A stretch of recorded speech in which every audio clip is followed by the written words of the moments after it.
Seja bem-vindo ao canal católico A Palavra de Vida. Meu nome é Marcelo Hatakeyama, sou catequista das mídias sociais e da internet. Desde já eu venho pedir o seu apoio. Dá um joinha nesse vídeo e se inscreve no nosso canal se você não for inscrito, tá? Fazendo o favor. Muito obrigado. E vamos para o vídeo de hoje. A história da Igreja Católica. A Idade Média. E vamos para o vídeo de hoje. O Império Bizantino e o Cisma do Oriente. Irmãos e irmãs, o livro do Catequista, Fé, Vida e Comunidade. As páginas 351 a 353. Vamos acompanhar os temas de hoje. São muito interessantes da Igreja na Idade Média. Bom dia, irmãos e irmãs. Tudo bem com vocês? Sejam mais uma vez bem-vindos ao nosso amado e abençoado canal católico A Palavra de Vida. Vocês estão gostando dos vídeos que estão falando sobre a Idade Média? Se você perdeu algum vídeo, convido você a procurar ali na playlist, uma playlist nova que tem agora no nosso canal, escrito assim: A História da Igreja Católica na Idade Média. Tá bom? Vamos fazer uma pequena recordação do vídeo passado para aquele que já assistiu, né? O que foi falado no primeiro vídeo? Vimos a linha do tempo, não foi? A linha do tempo da Idade Média, e que eu dividi em duas partes, né? Existe um marco no meio, que é o ano 800. Então, o ano 800 é a coroação de um rei chamado Carlos Magno. E a partir de Carlos Magno, começa o feudalismo, que é uma outra parte que ainda vamos chegar lá. E estamos ainda na primeira parte, que é do fim do Império Romano, do século V, até o ano 800. Então, estamos nessa primeira parte ainda, tá? E aqui eu mostrei lá na nossa linha do tempo, né? Que mostra o período, o começo, né, da Idade Média, as invasões dos bárbaros, aquele tumulto que foi a Europa, porque acabou o Império Romano e agora os outros povos querem lutar pelo poder das terras na Europa, das antigas províncias romanas, né? Então, e aí a gente viu a igreja, né, uma situação nova, tendo que cuidar, além da sua parte de missão, da parte religiosa, cuidar também da parte social e política. E vamos vendo isso acontecendo ao longo da Idade Média. A gente viu a invasão dos bárbaros, né? Então, os povos que se estabeleceram na Europa, né? Então, e a igreja teve que evangelizar esses povos, que não foi fácil não. Morreram muitos padres e bispos naquele tempo, né? Porque eles estranhavam, né? Eram povos assim muito violentos, truculentos, e com a evangelização, a mansidão de Cristo começou a fazer parte dos costumes, começou a se tornarem mais civilizados, né? Bacana, né, gente? É isso aí. Irmãos e irmãs, no vídeo de hoje, vamos falar do Império Bizantino. A gente sabe que lá pelo ano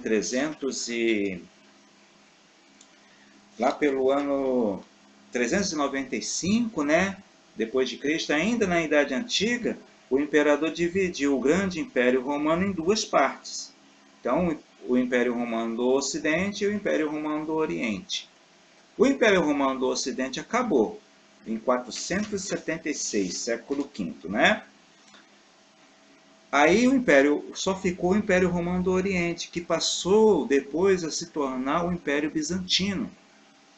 E é o que vamos ver hoje. Vamos conhecer um pouquinho sobre o Império Bizantino, tá? E também hoje vamos ver uma primeira polêmica da igreja. Como eu falei, né? No nosso passado a gente sempre tem aquelas partezinhas meio complicadas, né? Todo ser humano erra mesmo. Então houve uma divisão da igreja, ainda na Idade Média. É chamado Cisma do Oriente. Entendeu? Então a gente vai ver essa segunda parte também, mas eu vou colocar o texto bem claro aqui para vocês verem com seus olhos, que é o livro que está dizendo, tá? Essas partes assim complicadas do passado da igreja, eu prefiro colocar bem claro para vocês poderem ver, tá? Então é isso aí, minha gente. Vamos ver o vídeo de hoje com bastante amor e com bastante paciência e fé. Irmãos e irmãs, vamos acompanhar a leitura dessa parte, né, página 351, a civilização bizantina. O Império Romano do Oriente, com a capital em Constantinopla, antiga colônia grega de nome Bizâncio, daí o nome bizantino, compreendia parte da Europa, Ásia Menor, Síria, Egito e outras nações de pequena importância. Por causa das raízes que enfraqueceram o Império Romano Ocidental e também por causa das invasões dos bárbaros, o Império Bizantino tornou-se a mais rica e poderosa potência no começo da Idade Média. A organização política no começo foi uma continuação das instituições impostas pelos últimos imperadores, e o cristianismo, sendo imposto como religião oficial do Estado, trouxe a ideia do imperador Deus. Aqui eu gostaria de fazer uma ressalva, irmãos e irmãs, porque quando fala assim, imperador Deus, é porque vocês veem que o Império Bizantino ainda estava muito enraizado aos costumes romanos antigos, que viam o imperador como uma pessoa acima de todos os seres humanos, né? Quase divino, né?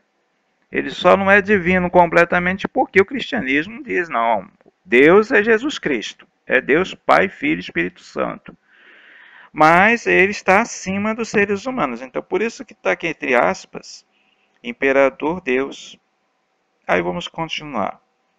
O monarca rei, chamado Basiqueu, em grego, Basileu, era ungido pelos patriarcas. Quem eram os patriarcas? Patriarcas eram os bispos mais antigos, tá? Os de tradição mais antiga, das paróquias, das dioceses mais antigas, eram chamadas de patriarcado, tá bom? Então as dioceses mais antigas são chamadas de patriarcados, né, que são governados por um patriarca, que são os bispos mais antigos. E considerado o representante da vontade de Deus na terra. O poder político dependia da prosperidade econômica. Então aqui a gente vê, né, que esse costume, né, de coroar, né, de ungir, né, o rei, a gente vê lá nas raízes, lá no Antigo Testamento, no livro de Samuel. 1 Samuel, capítulo 16, versículo 10 ao 13, quando Samuel ungiu o rei Davi. Então, assim, mais ou menos fundamentado ali no Antigo Testamento, vocês veem que o costume continuou dentro da civilização bizantina. Mas a gente vai ver mais na frente que o Papa vai passar a fazer a mesma coisa, a coroar os reis. Então, o poder político vai ser dado pela igreja, tá? Mas isso é coisa para a gente ver mais para frente. Mas isso já começa a aparecer dentro da civilização bizantina. Você vê, quem é que coroava o rei lá? Era o patriarca, tá? Que é o bispo mais antigo. Aí tem uma parte que eu acho um pouquinho meio contraditória, né? Pelo que já li em outros livros e o que o próprio livro apresenta, por isso que eu nem vou comentar. A gente pula para outra parte. O Império Bizantino atingiu seu apogeu durante o reinado do imperador Justiniano, 527 a 665 depois de Cristo, que desejou construir a unidade do antigo Império Romano, tá vendo? Buscando continuar a obra dos imperadores romanos, Justiniano mandou construir palácios, arquedutos, hospitais, fortalezas, inúmeras igrejas. Combateu as heresias, procurando dar unidade ao cristianismo e facilitou a consolidação de sua monarquia, reinado universal, né? Ou seja, para toda a Europa.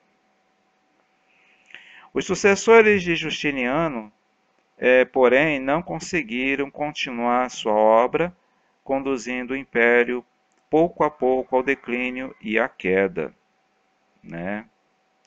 Quando o Império Bizantino terminou com a tomada da cidade de Constantinopla pelos turcos em 1453 e com a separação da Igreja do Oriente e da de Roma, que é o segundo tema de hoje. A gente acompanha na página 353, tá bom, gente? Prestem bem atenção que está escrito nessa parte aqui, tá? Então, como disse, né, que terminou com a separação, né, como diz aqui, a religião oficial de Bizâncio, por influência de Roma, era o cristianismo. Este ficou totalmente sob o controle do imperador. Então, quem manda na igreja bizantina é o imperador, tá?